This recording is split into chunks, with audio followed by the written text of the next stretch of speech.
প্রতিদ্বন্দ্বিতা, বাংলার গৌরব, যেটা নিয়ে বাংলার মুখ্যমন্ত্রী লড়াই করছেন, সঙ্গে আমাদের নেতৃত্ব অভিষেক ব্যানার্জি লড়াই করছেন। এবং আমার মনে হয়েছে যে এই সময়কালে দাঁড়িয়ে বিজেপির বিরুদ্ধে লড়াই করবার জন্য, বিজেপিকে আটকানোর জন্য, যেভাবে গোটা ভারতবর্ষে মানুষের কণ্ঠরোধ হচ্ছে, তার বিরুদ্ধে দাঁড়িয়ে বিজেপির বিরুদ্ধে লড়বার জন্য সবচেয়ে বড় শক্তি হচ্ছে তৃণমূল কংগ্রেস। তাই আমি তৃণমূল কংগ্রেসের সঙ্গে এসছি, অভিষেক ব্যানার্জির সঙ্গে এসছি, মমতা ব্যানার্জির সঙ্গে এসছি।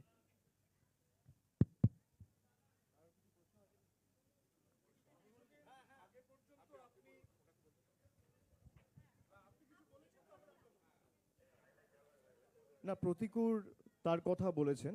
আমি প্রতিকূরের সাথে বিগত দিনেও অনেকবার কথা বলেছি। আমার বিরুদ্ধে প্রতিদ্বন্দ্বিতাও করেছিল 2024 সালে, আপনারা জানেন। ওর বাড়ি ডায়মন্ড হারবার 1 নম্বর ব্লকের বাসুলডাঙ্গা বলে একটা গ্রাম পঞ্চায়েত আছে, সেখানে। তো আমি দীর্ঘদিন ধরে ওকে দেখেছি, ওর কথা শুনেছি, সামনাসামনি আমার কোনোদিন দেখা হয়নি। এবং সিপিএম দলে যে কজন, বিশেষ করে এই প্রজন্মের যারা প্রতিনিধিরা লড়াই করছেন, আমি লড়াই করছেন কথাটা অত্যন্ত সচেতনভাবে ব্যবহার করছি।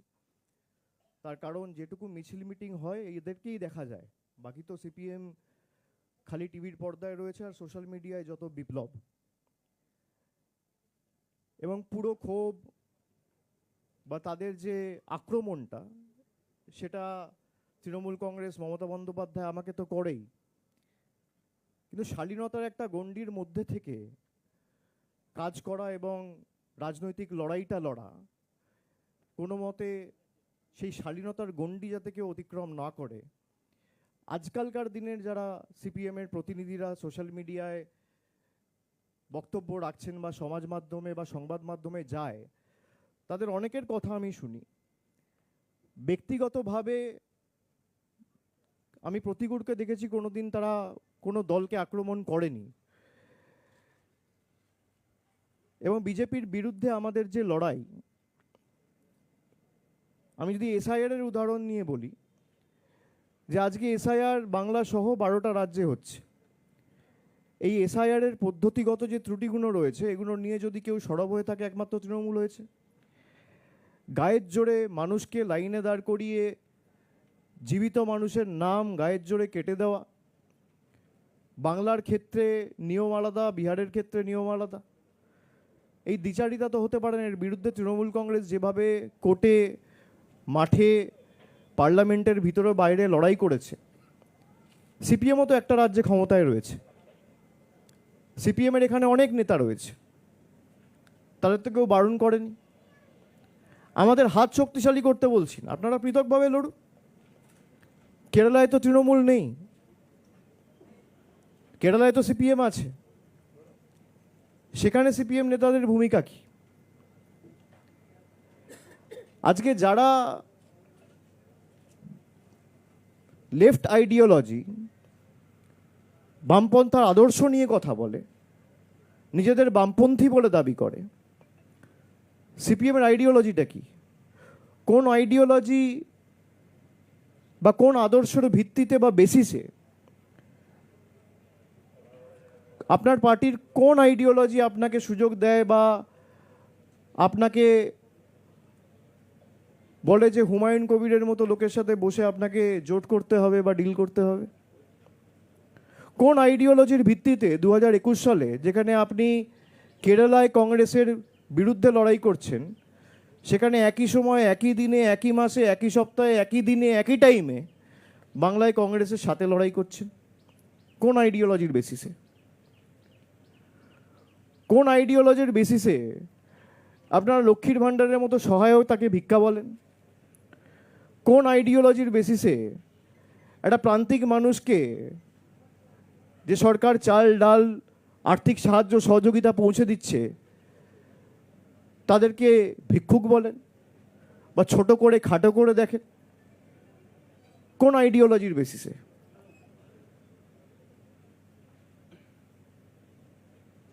সিপিএমের আইডিওলজি কি? অনেকে জিজ্ঞেস করে তৃণমূলের আইডিওলজি কি? আমাদের আইডিওলজি ওয়েলফেয়ারিজম।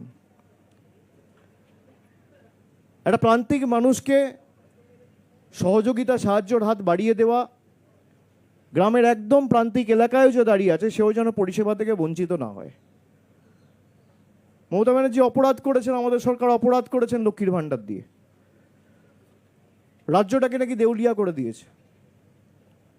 34 বছর যারা ক্ষমতায় ছিল, ঋণের পরিসংখ্যান ছিল 2,04,000 কোটি টাকা। কাউকে তো ভাতাও দেননি, দুটো মাল্টি সুপার স্পেশালিটি হাসপাতাল করেননি, 4টে বিশ্ববিদ্যালয় করেননি। কোন আইডিওলজির বেসিসে আপনি কম্পিউটার বন্ধ করেন?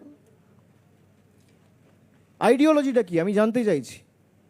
আমার আইডিওলজি, আমাদের দলের আইডিওলজি আমাদের বলে যে কোনো মানুষকে পরিষেবা পৌঁছে দেওয়া, আর্থিক সাহায্য হোক, যেটুকু আমাদের সামর্থ্য রয়েছে, সীমাবদ্ধ ক্ষমতা রয়েছে, তার বেসিসে যতটুকু আমরা পারবো আমরা মানুষের পাশে দাঁড়াবো। মমতা ব্যানার্জি সরকার দাঁড়িয়েছে, অর্থ সরাসরি মানুষের হাতে পৌঁছে দিয়েছে।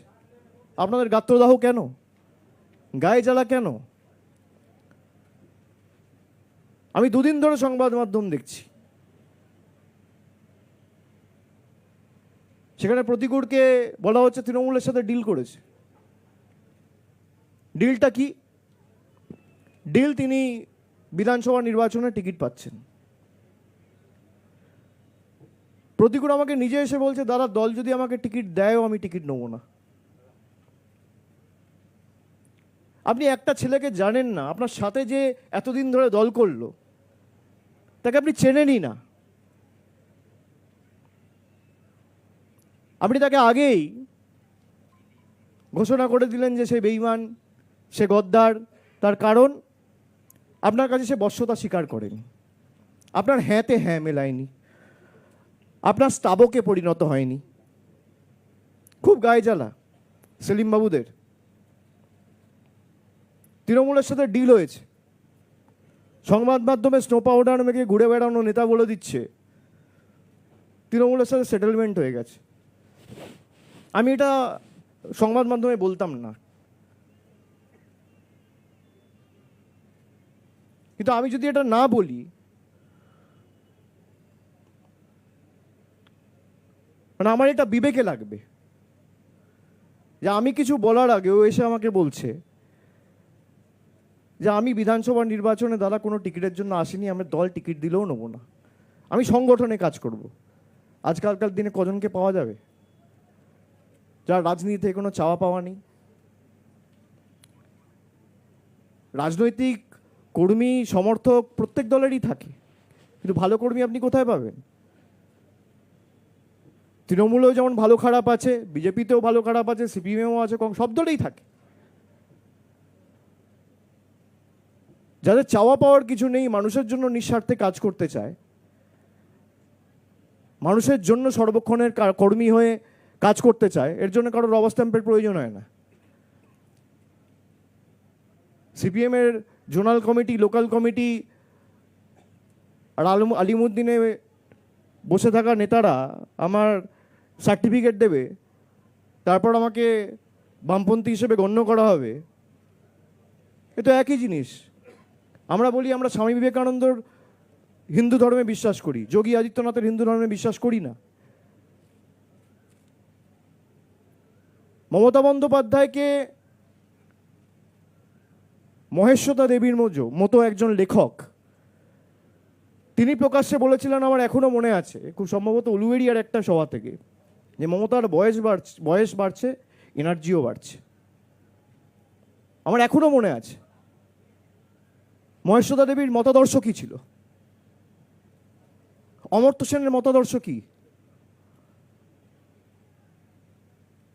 অমর্ত্য সেন বলছেন দেশের যোগ্য প্রধানমন্ত্রীর পদপ্রার্থী হচ্ছে মমতা বন্দ্যোপাধ্যায়। আমি বলছি না, আপনারা আমাকে মিসকোট করবেন না। অমর্ত্য সেন বলছেন। তার আইডিওলজি কি? তিনি বামপন্থী নয়? যাকে অমর্ত্য সেন, মহেশ্বতা দেবীর মতো ব্যক্তিত্বরা স্ট্যাম্প দিয়েছে, তাকে মোহাম্মদ সেলিমের স্ট্যাম্পের জন্য অপেক্ষা করতে হয় না। যারা তৃণমূলের আইডিওলজি নিয়ে কটূক্তি করে, ব্যঙ্গ বিদ্রুপ করে, তৃণমূল দলটার কোনো আইডিওলজি নেই। আমার আইডিওলজি ওয়েলফেয়ারিজম।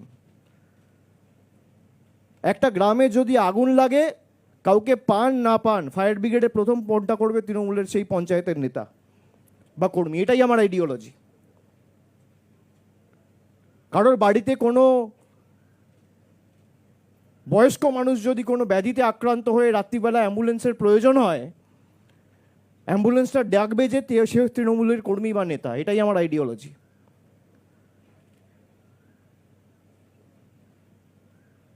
লকডাউনের সময় যাতে কাউকে অভুক্ত অবস্থায় শুতে না হয়, আমরা কমিউনিটি কিচেন করে মানুষের বাড়িতে খাবার পৌঁছে দিয়েছি, মানুষের বাড়ির বাইরে গিয়ে কাউকে এসে লাইনে দাঁড়িয়ে খাবার নিতে হয়নি। এটা আমার আইডিওলজি। নারী ক্ষমতায়নের কথা অনেকে বলেছে, মানুষকে সে নারী ক্ষমতায়নের মডেলকে বাস্তবায়িত করেছেন মমতা বন্দ্যোপাধ্যায়। 1500 টাকা করে লক্ষ্মীর ভাণ্ডার মহিলাদের ব্যাংক অ্যাকাউন্টে সরাসরি ডিবিটি করে। এটা আমার আইডিওলজি। যুবশ্রী করেছেন তিনি। আমরা তো জিজ্ঞেস করছি না কে বিজেপি করে, কে সিপিএম করে। যারা মাধ্যমিক পাশ করেছেন কিন্তু এখনো চাকরি পাননি, তাদেরকে সাহায্য করে সহযোগিতার হাত বাড়িয়ে দিয়েছে আমাদের সরকার, তার যাতে অসুবিধা না হয়।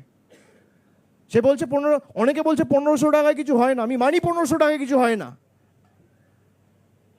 কিন্তু তাকে যদি আগামী দিন 5টা জায়গায় ইন্টারভিউ দিতে হয়, তার মায়ের কাছে হাত পাততে হবে না। এই 1500 টাকা করে গাড়ি ভাড়া দিয়ে সে নিজের ইন্টারভিউটা নিজে দিতে পারবে। এটা আমার আইডিওলজি।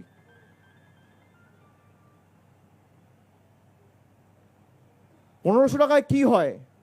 1500 টাকায় হয়তো কিছু হয় না, কিন্তু 5 বছরের জন্য তাকে 1500 টাকা করে দেওয়া, বছরে 18,000 টাকা, 5 বছরে 90,000 টাকা। যারা বলছে তারা 9,000 টাকা দিয়েছে, 900 টাকা দিয়েছে, 90 টাকা দিয়েছে মানুষকে। এই 2,04,000 কোটি টাকা ঋণের হিসাব কোথায়? আপনি মমতা বন্দ্যোপাধ্যায় সরকারের আমলে একাধিক উন্নয়নমূলক প্রকল্প, পরিকাঠামোগত উন্নয়ন, রাস্তাঘাট, আলো, জলের প্রকল্প, ইলেকট্রিফিকেশন, গ্রামে গ্রামে বিদ্যুৎ পরিষেবা, এগুলো তো দেখেছেন। সিপিএম আমলে হয়েছে কি? প্রতিকূলতা তো সিপিএম ক্ষমতা থেকে যাওয়ার পর কার্যত রাজনীতিতে আসার সুযোগ পেয়েছে। ওর বয়স তো বেশি না, আমার থেকে ছোট, 5 বছরের।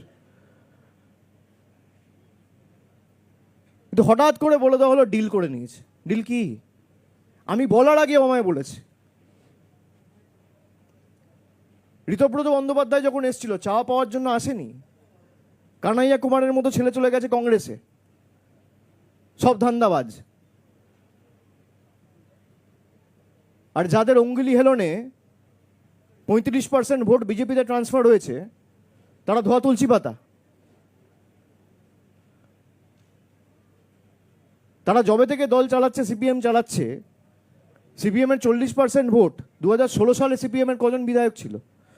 কি এমন জাদুকাঠি 4%, 5% ভোটে নেমে গেল 3 বছরের মধ্যে 2019 সালে?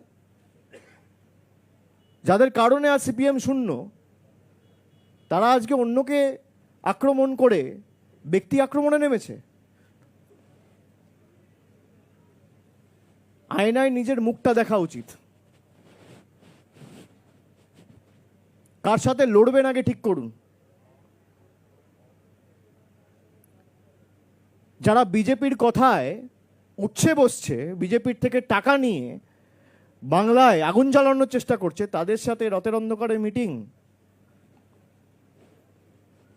2021 সালে একই জিনিস করেছিল, 2026-এও একই জিনিস। এত বড় রেজিমেন্টেড পার্টি, কখনো আব্বাস সিদ্দিকী, কখনো নৌশাদ সিদ্দিকী, কখনো হুমায়ুন কবির, লজ্জা লাগে না? আপনারা তৃণমূলের আইডিওলজি নিয়ে ব্যঙ্গবিদ্রুপ করেন।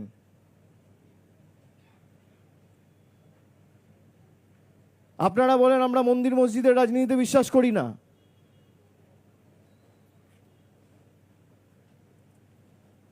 যারা এই বড় বড় কথা বলে, প্রশ্ন করে, অন্যকে ব্যঙ্গবিদ্রুপ করে, ছোট করে, খাটো করে দেখায়, তাদেরকে বলবো আয়নায় মুখ দেখুন। আর অন্য দলেরও যারা অনেক তরুণ প্রজন্মের প্রতিনিধিরা যারা এক বুক আশা, আকাঙ্ক্ষা, স্বপ্ন নিয়ে রাজনীতিতে এসছেন, তাদেরকে বলবো তৃণমূলে আসুন, যতদিন আমি আছি কতদিন আমি রাজনীতি করব আমি জানি না। আর সে কি মানে আমি তো দলে একটা ঊর্ধ্বসীমার কথা বলেছি। I have to lead by example. মানুষ যতদিন বাঁচবে সে তো রাজনীতি করে না, তাকে তো অন্য কিছু করতে হতে পারে। তার মানে আমি কালকেই ছেড়ে দিচ্ছি, পাওয়ার কোনো প্রশ্ন নেই। কিন্তু যতদিন আমি আছি, মানুষ কতদিন বেঁচে আছে, কাল কি হবে পরশু কি হবে তো ভগবানের হাতে, আপনারা কেউই বলতে পারবেন না, আমিও বলতে পারবো না। আমি অন্তত সুযোগ করে দেবো আমার যতটুকু সামর্থ্য রয়েছে, এবং আমাদের দলনেত্রী বারে বারে আগামী প্রজন্মকে সরাসরি রাজনীতিতে এসে কাজ করার আহ্বান জানিয়েছে, তিনি সুযোগ করে দিয়েছেন। আপনারা দেখেছেন তৃণমূল যুব কংগ্রেসের দায়িত্বে থাকা সায়নী ঘোষকে তৃণমূল কংগ্রেস সুযোগ দিয়ে পার্লামেন্টে পাঠিয়েছে। একাধিক যুব সমাজের প্রতিনিধি। আমি যখন 14 সালে গেছি তখন আমার বয়স কার্যত 26 বছর, 12 বছর আগে। তো অনেককে সুযোগ দিয়েছে। দেবাংশুর মতো ছেলেকে আমরা গত ইলেকশনে তমলুক থেকে প্রার্থী করেছিলাম। 2016-তেও 2021-এও একাধিক যুব সমাজের প্রতিনিধি। নতুন পুরনো সংমিশ্রণেই একটা দল সমৃদ্ধশালী হয়ে ওঠে। তো আমি সকলকে আহ্বান করব যে আসুন সবাই মিলে যদি সমাজকে আরও শক্তিশালী করতে হয় এবং বিজেপির এই সাম্প্রদায়িক উস্কানি এবং বৈষম্যবাদী এবং বিভাজনের রাজনীতি থেকে যদি মুক্তি দিতে হয়, বাংলায় যেভাবে মমতা বন্দ্যোপাধ্যায় লড়াই করেছে ভারতবর্ষের কাছে মডেল। গতকালও তো আপনারা দেখেছেন এসআইআর নিয়ে সুপ্রিম কোর্ট যে রায় দিয়েছে, কোথাও তো ভাই ইলেকশন কমিশন আর সিইওর উপর অনাস্থা রয়েছে, সেই জন্য জুডিশিয়াল অফিসারদের অ্যাপয়েন্ট করার কথা বলা হয়েছে, নাহলে করবে কেন? অন্য জায়গাতেও হচ্ছে। আমরা এই কারণে বলেছিলাম যে এই হঠকারী সিদ্ধান্তের বিরুদ্ধে আমরা। আজকে আপনাকে তো পেছোতেই হচ্ছে। 14 তারিখ লিস্ট বেরোনোর কথা ছিল, এখন বলছে 28 তারিখ বেরোবে। কালকে বলেছে 28 তারিখ কিছু বেরোবে, যেগুলো বেরোতে পারবে না 28 তারিখ সেগুলো পরবর্তীকালে বেরোবে কেস ক্লিয়ার হওয়ার পরে। তো সময় তো লাগছে। আপনি বলেছিলেন 2 মাসে করবো, নেই করতে করতে 4 মাস লেগে গেল। এটাই যদি 2 বছর ধরে করতেন কোনো অসুবিধা ছিল না, কেউ বারণ করেনি। সময় নিয়ে আপনি করুন। বাকি আপনাদের কারোর প্রশ্ন থাকলে বা প্রতিকূলকে যদি কিছু প্রশ্ন করতে চান।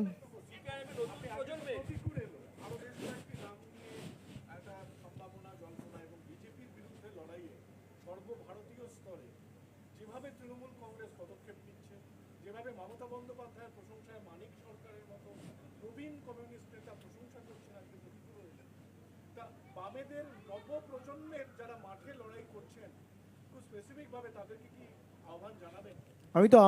আমি তো আমার কথার মাধ্যমে সেগুলো ইতিমধ্যেই বলেছি যে যদি কেউ আসতে চায়, আমি যতদিন আছি আমি নিশ্চিতভাবে চেষ্টা করে দেবো তারা যেন সুযোগ পায়, মানুষের জন্য কাজ করে।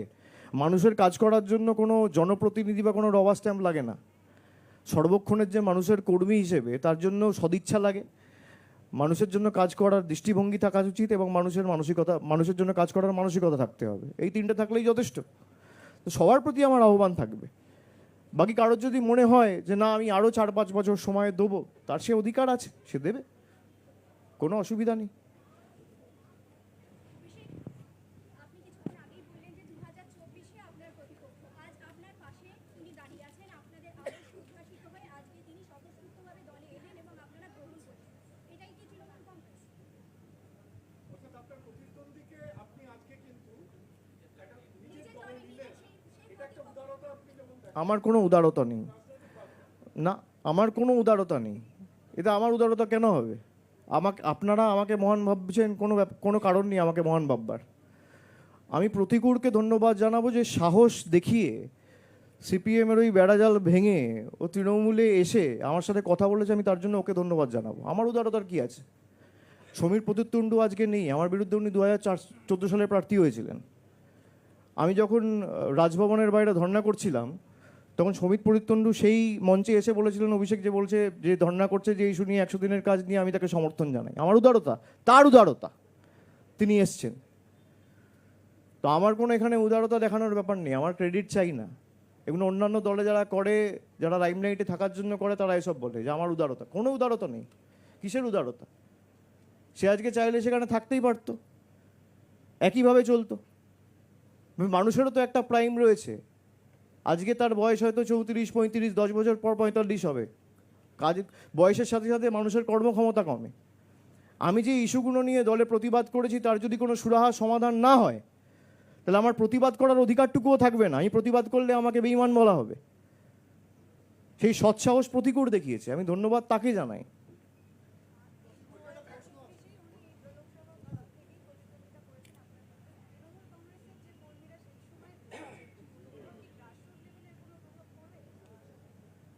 আপনি ঘুরে চিহ্নিত করুন, যদি কোথাও পরে আমাকে জানাবেন, আমি হাত জোর করে তার কাছে ক্ষমা চেয়ে নেব।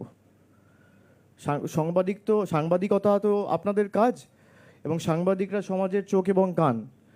আপনারা যান বিস্তীর্ণ এলাকায়, বুথে গিয়ে একটু খোঁজ খবর নিন। যদি কেউ বলে যে না, প্রতিকূলের তৃণমূলে যোগদান আমরা ভালো চোখে দেখছি না, আমি ফোন করে ভিডিও কলে বা তার বাড়ি গিয়ে তার থেকে ক্ষমা চেয়ে নেব। ঠিক আছে?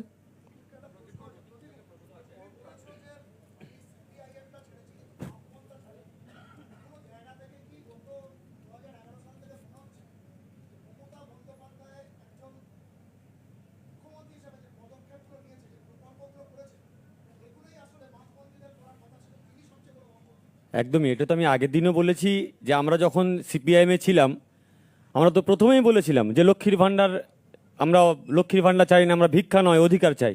তো পরে তো দল বললো ভাই ভিক্ষা নয়, এটা কথাটা বলা ঠিক হবে না, এটা মানুষের মধ্যে রিয়াকশান আছে, আরও ভোট কমে যাচ্ছে। তো পরে গিয়ে আমরা বললাম ভাতা বাড়াতে হবে, আমরা টাকা বেশি করে দেবো। মানে পরোক্ষভাবে তো তৃণমূল কংগ্রেসের স্কিমের কথা বা তৃণমূল কংগ্রেসের প্রকল্পের কথা আমরা স্বীকার করে নিলাম, আমরা বেটার করবার কথা বলেছিলাম। তো ফলে অবশ্যই সেই প্রশ্ন তো আপনি নিজেই উত্তর দিয়ে দিলেন।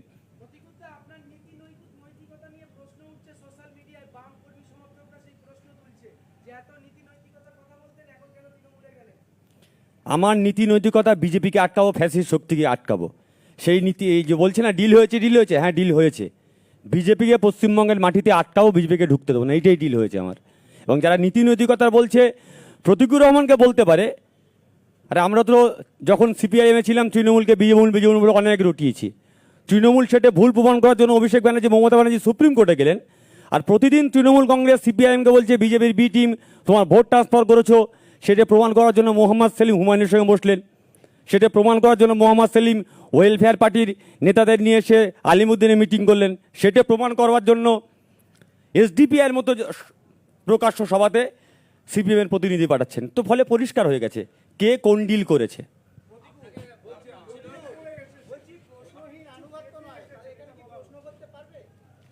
এটা এখানে দাদার সামনেই তো প্রশ্ন করলাম, এখানে তো কথা বললাম। আমার তো মনে হয়নি কোথাও যে আমি ভয়ের মধ্যে আছি বা আমি প্রশ্ন করতে পারছি না বা আমার হেজিটেশন ফিল হচ্ছে বা আমি কাছে যেতে পারছি না, আমার একবারও মনে হচ্ছে না। আপনি ডায়মন্ড হারবারে যতদিন রাজনীতি করছেন, এখানের অনেক সাংগঠনিক স্তরের অনেকের সঙ্গে আপনি রাজনীতি করেছেন, তাদের সঙ্গে কোথাও কি আপনার তৃণমূলে আসার পর টাসেল হবে না তো? একদমই টাসেল হবে না। আরে লড়াই তো রাজনীতির লড়াই। এই যে গতকাল থেকে বললো যারা তোমার মেরেছিল তুমি তাদের সঙ্গে গেছো, গতকাল থেকে ফেসবুকে ডটাচ্ছে। যারা আমাকে বলছে আমি তাদের কাছে প্রশ্ন করবো আমি মার খেয়েছিলাম কাদের জন্য? আমি তো মার খেয়েছিলাম তোমাদের জন্য, তোমরা তো আমাকে ঠেলে দূরে সরিয়ে দিয়েছো, আমি তো থাকতে চেয়েছিলাম।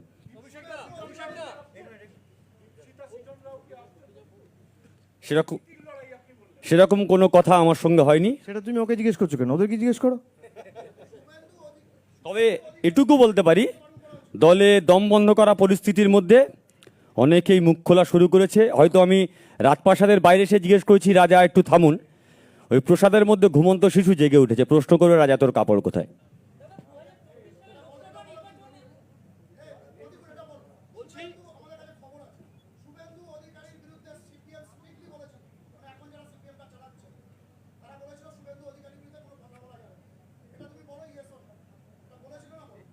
আচ্ছা, আজকের শুভেন্দু অধিকারী গতকালকে কি বললেন?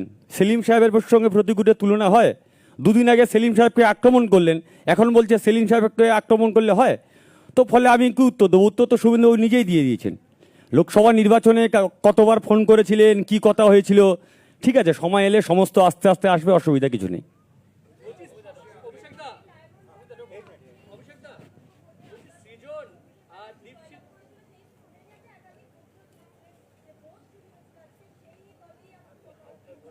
আচ্ছা, আমাকে এক মাস আগে ভোটে দাঁড় করানো হয়েছে, সবাই জানে আমি হারবো।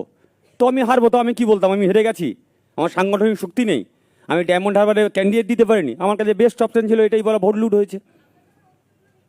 না, আপনি নিজে ঘুরে দেখুন না কোনটা সাংগঠনিক শক্তি আছে আর কোনটা সাংগঠনিক শক্তি নেই। ডায়মন্ড হারবারে 2000 বুথ রয়েছে, আপনি 2000 সিপিএম বুথ এজেন্টের নাম জোগাড় করে আমাকে দিন, আপনাকে চ্যালেঞ্জ দিচ্ছি আমি। সিপিএম বুথে বসতে পারবে না, দায় তৃণমূলের। কংগ্রেস এজেন্ট দিতে পারবে না, দায় তৃণমূলের। আমাদের এজেন্টরা বসবে নাকি সিপিএমের এজেন্ট হয়ে? আপনি জোগাড় করে দিন। তো লগবুক থাকে, তো স্ক্রুটিনির সময় থাকে, ভোটের পরের দিন সবাইকে যেতে হয়, ইলেকশন এজেন্ট থাকে। আপনি যান না, জোগাড় করে দিন আমাকে। আপনি ডায়মন্ড হারবার ছেড়ে দিন, যে কোনো একটা লোকসভা বেছে নিন, 2000 এজেন্ট বার করে দিন, ওই মুর্শিদাবাদ মালদা ছাড়া।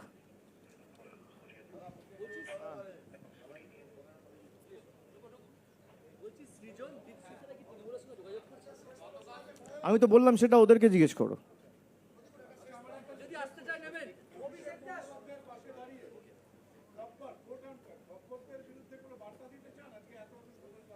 আমি কোনো ব্যক্তি আক্রমণ করতে চাই না। আমার দলের অভ্যন্তরে যারা দম বন্ধ করেছিল সেই দম বন্ধ অবস্থা থেকে আমি নিঃশ্বাস নিতে এসেছি। তো বলে আজকের থেকে আমার নতুন জার্নি শুরু হয়েছে। তো সেইখান থেকে যা লড়াই হবে রাজনৈতিকভাবেই লড়াই হবে, ব্যক্তিগত আক্রমণ আমি করতে চাই না। গতকাল মোহাম্মদ সেলিম তিনি বলছিলেন যে সন্তান হারার মতন অবস্থা তার এখন হচ্ছে, কি বলবেন আপনার প্রতিক্রিয়া? পিতা যদি সন্তানকে নিজেই গলা টিপে হত্যা করে আর তারপর চিৎকার করে বলে সন্তান হারানোর যন্ত্রণার কিছু বলার নেই। আমার সোকল পিতা, আপনি ভালো থাকবেন। আমি অনেকবার করে বলেছিলাম পিতা আমার সঙ্গে কথা বলুন, বাবা কথা বলুন, বাবা কথা বলেননি, দরজাও খোলেননি। অভিষেকটা আপনারা এত শক্তিশালী সংগঠন পুরো রাজ্য জুড়ে রয়েছে, তারপরেও একটা শূন্য হয়ে যাওয়া দল থেকে কেন নেতা নিতে হলো আপনাদের? সব থেকে বেশি কষ্ট তো আপনার হচ্ছে দেখছি। আপনার গায়ে লাগছে? আপনি কি তৃণমূল করেন নাকি? কে অভিযোগ করছে? তো সোশ্যাল মিডিয়া উত্তর নিতে বলবেন। যেদিনকে সামনাসামনি এসে প্রশ্ন করবে সেদিনকে উত্তর চাইবেন। যদি কেউ আসতে চায় তৃণমূলে, ভালো লোকেরা, আমি সুযোগ দেবো না? তরুণ প্রজন্মের কোনো প্রতিনিধি আসতে চাইলে আমি সুযোগ দেবো না তাদেরকে দলে ঢুকে মানুষের জন্য কাজ করার? এত গায়ে জ্বালা কেন? আর আপনাদের এত গায়ে লাগছে কেন 2-4 জনের? সোশ্যাল মিডিয়ায় প্রশ্ন করছে, সোশ্যাল মিডিয়া না করে ঝান্ডাটা নিয়ে রাস্তায় নামুন। সোশ্যাল মিডিয়ায় থাকলে 4 থেকে 2% হবেন, আর রাস্তায় ঝান্ডাটা নিয়ে নামলে 4 থেকে 5 হওয়ার সম্ভাবনা রয়েছে। আপনারা নিজেও বলছেন সোশ্যাল মিডিয়ায় প্রশ্ন করছে, আরে প্রশ্নটা তো সামনে এসে করো। বলছি পরশুদিন বিষ্ণু প্রসাদ শর্মা তিনি তৃণমূলে যোগ দিলেন, আজকে অনন্ত মহারাজকে দেখা গেল মুখ্যমন্ত্রীর মঞ্চে। সেটা তো সরকারি অনুষ্ঠান, সরকারি অনুষ্ঠানে যেতেই পারে।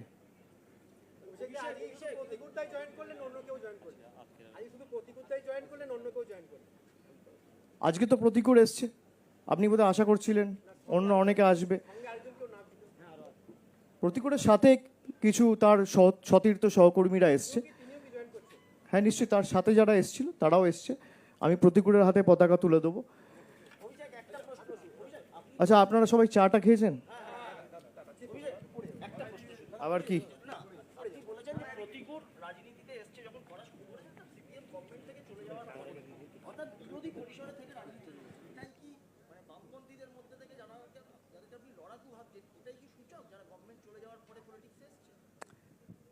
দেখুন, আমরা বিগত দিনে যাদেরকে দেখেছি সামনে মাঠে ময়দানে লড়াই করছে, আমি বলেছি প্রতিকূল তাদের মধ্যে অন্যতম। কিন্তু তাদের মধ্যেও ভালো খারাপ রয়েছে। তাদের দলের অভ্যন্তরীণ কি বিষয় আমি তো বলতে পারবো না। কিন্তু যদি কারোর মনে হয় যে এই দলে আমি 10 বছর 12 বছর কাটিয়েছি এবং আমার দাবি বা আমার কথাগুলোকে মান্যতা দেওয়া হচ্ছে না বা সাজেশনগুলো কনসিডার করা হচ্ছে না, তার যদি মনে হয় যে সিপিএম একটা ব্যক্তির দ্বারা তাদের স্বার্থ চরিতার্থ করার জন্য দলটাকে লাটে ওঠানো হচ্ছে, আমি তাদের কাছে আহ্বান জানাবো যে তারা সেই দল ছেড়ে সময় নষ্ট না করে মানুষের জন্য কাজ করে। এবং তৃণমূল বলে না, তাদের যদি মনে হয় অন্য দলে যাওয়ার, তারা যেতে পারে, সেই সুযোগও তাদের কাছে আছে। আমি যেহেতু একটা দলে রয়েছি এবং আমি দলের সাধারণ সম্পাদক, আমি এই দলের সাংসদ, আমার এটা অধিকার যে আমার দলে আমি চাইবো তারা আসুক এবং মানুষের জন্য কাজ করার সুযোগ পাক।